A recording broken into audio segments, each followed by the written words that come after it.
ಸಾರಲೋಹಿತನೆಂಬ ಸಾಗರ ತೀರವಾಸಿಗಳೊಳ ಕುರುವದ ವಿಕಾರ ಚೋನೆಗ ಚೀನ ಬೋಟಕರನು ನಿವಾಸಿಗಳ ಓರೆ ಬಾಗಿನ ಕುರುವ ಕೊಳ್ಳದ ಗೌರಿಕರನಪ್ಪಳಿಸಿ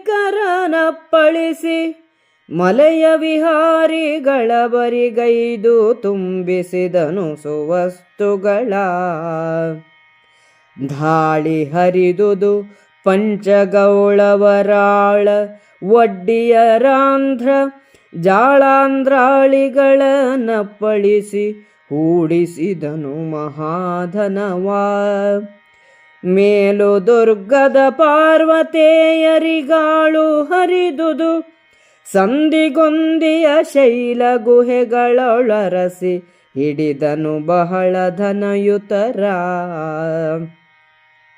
ಅರಸಿದನು ನಾವೆಗಳ ಲಬ್ಧಿಯ ಕುರುವದಲ್ಲಿ ಕೊಬ್ಬಿದ ಧನಾಢ್ಯರ ಮುರಿದು ಮರಳಿದು ಕೆಲ ಬಲದಲ ದ್ವೀಪ ಪಾಲಕರ ಸೆರೆಬಿಡಿದು ತನಿ ಸೂರೆಯೊಲಿ ಪಡೆನೆರೆದಣಿಯಲಾಮ್ಲೇಚ್ಛ ವರ್ಗವ ತರಿದು ಶೋಧಿಸಿ ತೆಗೆದ ನಲ್ಲಿಯ ಸಾರವಸ್ತುಗಳ ಆ ಮಹಾಭೋಟಕ ಮಹಾಹ್ವಯಧಾಮದಲ್ಲಿ ದಸ್ಯುಗಳ ನತಿ ನಿಸ್ಸೀಮ ಯವನ ಕರುಷರನು ತಾಗಿದನು ವಹಿಲದಲ್ಲಿ ಹೇಮ ಮುಕ್ತಾರಜತ ಚಂದನ ರಾಮಣೀಯಕ ವಸ್ತು ನಿಚಯದ ಸೀಮೆಗಳ ನಾನರಿಯೇ ನಳವಡಿಸಿದನು ಕಲಿಭೀಮಾ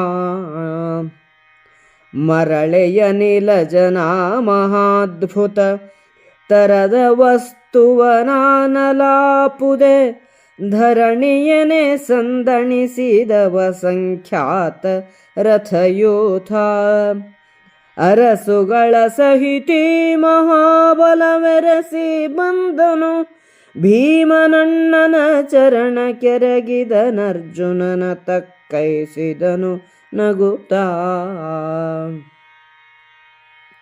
ಸಾಗರ ತೀರವಾಸಿಗಳಲ್ಲಿ ಸಾರಲೋಹಿತರನ್ನು, ದ್ವೀಪಗಳ ಒಳಗಿನ ಚೋನೆಗರು, ಚೀನರು, ಬೋಟಕರನ್ನು, ಪಕ್ಕ ಬಾಗು ಕಣಿವೆ ಹಂದರಗಳಲ್ಲಿದ್ದ ದ್ವೀಪ ನಿವಾಸಿಗಳಾದ ಗೌರಿಕರನ್ನು ಅಪ್ಪಳಿಸಿ ಸುವಸ್ತುಗಳನ್ನು ಹೇರಿಸಿಕೊಂಡು ಬಂದನು.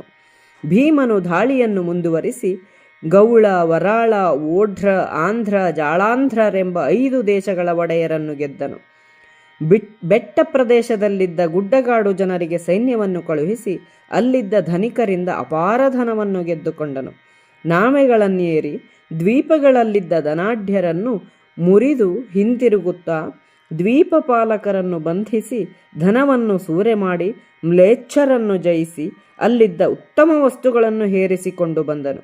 ಭೋಟಕದಲ್ಲಿ ದಸ್ಯುಗಳು, ಯವನರು, ಕರುಷರು ಮೊದಲಾದವರನ್ನು ಗೆದ್ದು ಬಂಗಾರ, ಮುತ್ತು, ರಜತ, ಶ್ರೀಗಂಧ ಮತ್ತು ಅನೇಕ ಸುಂದರ ವಸ್ತುಗಳನ್ನು ಭೀಮನು ಅಡಕಿದನು. ಅವನು ಗೆದ್ದ ಧನವೇ ಮೊದಲಾದವುಗಳಿಗೆ ಎಲ್ಲೆಯೇ ಇರಲಿಲ್ಲ. ಯವನ ಅಂದರೆ ಗ್ರೀಸ್ ದೇಶದವನು. ಭೂಮಿಯು ಇಷ್ಟೊಂದು ವಸ್ತುಗಳನ್ನು ಹೊತ್ತುಕೊಂಡಿತ್ತೇ ಎಂದು ಭೀಮನು ತಂದ ಧನವನ್ನು ನೋಡಿ ಜನರು ಬೆರಗಾದರು. ರಾಜರು, ರಥಗಳು, ಆನೆ, ಕುದುರೆಗಳ ಹಿಂಡು ಇವುಗಳೊಡನೆ ಹಿಂತಿರುಗಿ ಬಂದ ಭೀಮನು ಅಣ್ಣನ ಪಾದಗಳಿಗೆ ನಮಸ್ಕರಿಸಿ ಅರ್ಜುನನನ್ನು ಆಲಂಗಿಸಿಕೊಂಡನು. ಸಭಾಪರ್ವದ ಸಂಧಿ 4 ಇಲ್ಲಿಗೆ ಮುಕ್ತಾಯವಾಯಿತು.